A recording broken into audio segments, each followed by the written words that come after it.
3. Baiklah, kami buka. Assalamualaikum warahmatullahi wabarakatuh.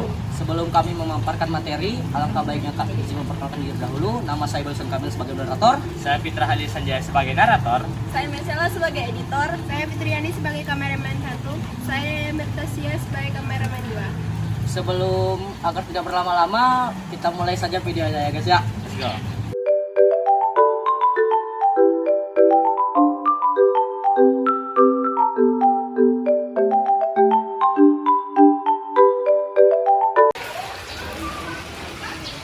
Sebelumnya, apakah teman-teman sudah tahu apa itu vulkanisme? Apa sih vulkanisme itu? Nah, untuk mengetahui jawabannya, tonton terus ya videonya. Pengertian vulkanisme. Vulkanisme adalah segala peristiwa yang berhubungan dengan magma yang keluar menuju permukaan bumi melalui rekahan dalam kerak bumi. Magma ini bentuknya cair dan berpijar.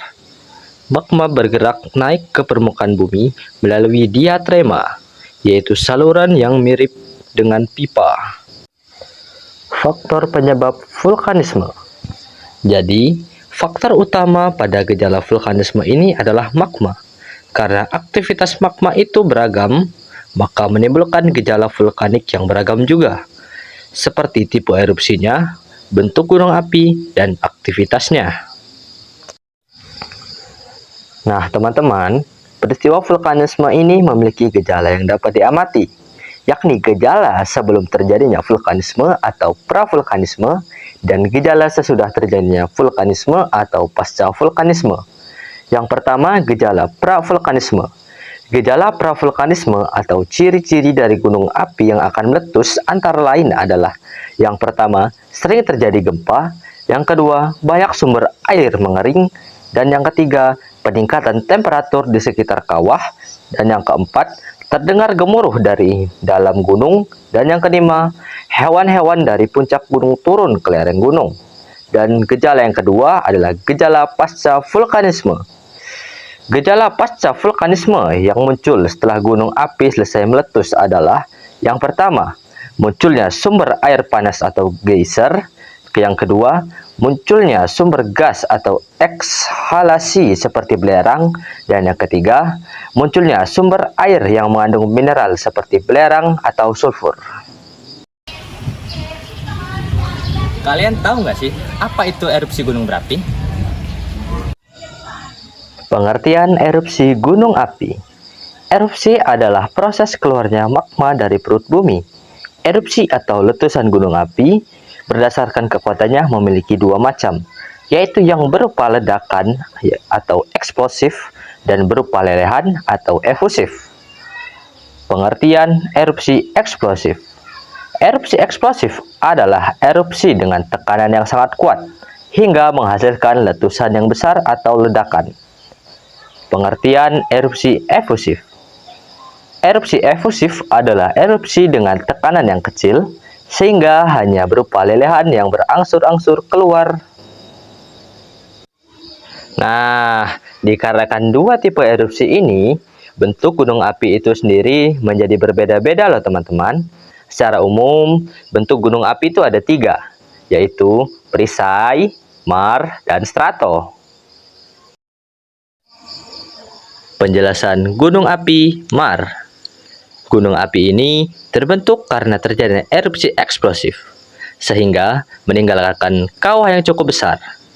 Contoh gunung api di Indonesia dengan bentuk ini adalah Gunung Lamongan dan Gunung Dieng. Penjelasan gunung api perisai.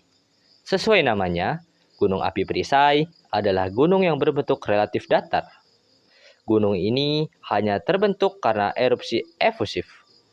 Karena magmanya yang keluar sangat cair, gunung ini memiliki lereng yang sangat landai dan dasar yang relatif luas.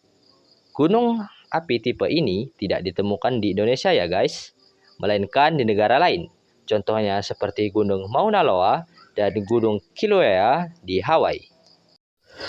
Penjelasan gunung api strato. Gunung api kerucut atau biasa juga disebut strato merupakan bentuk gunung api yang paling umum di Indonesia. Gunung ini terbentuk karena erupsi campuran antara eksplosif dan efusif. Tumpukan magma yang bergantian dari letusan eksplosif dan lelehan efusif mengendap semakin tinggi seiring perjalanan waktu. Inilah yang menyebabkan dinding kawah dari gunung jenis ini memiliki batuan beku yang berlapis-lapis. Beberapa gunung api di Indonesia dengan bentuk ini antara lain adalah Gunung Kerinci dan Gunung Merapi. Nah, setelah teman-teman tahu bentuk-bentuk gunung api, nah sekarang teman-teman juga harus tahu nih tentang level aktivitas gunung api itu ada apa aja. Simak terus yuk videonya. Tingkat aktivitas gunung api. Berdasarkan Permen SDM nomor 15 tahun 2011, tingkat aktivitas gunung api di Indonesia dibagi menjadi 4 level atau 4 tingkatan loh guys. Keempat level itu dari paling rendah ke paling tinggi adalah level 1 normal, level 2 waspada, level 3 siaga, dan level 4 awas. Kamu bisa cermati lagi lebih dalam melalui gambar berikut.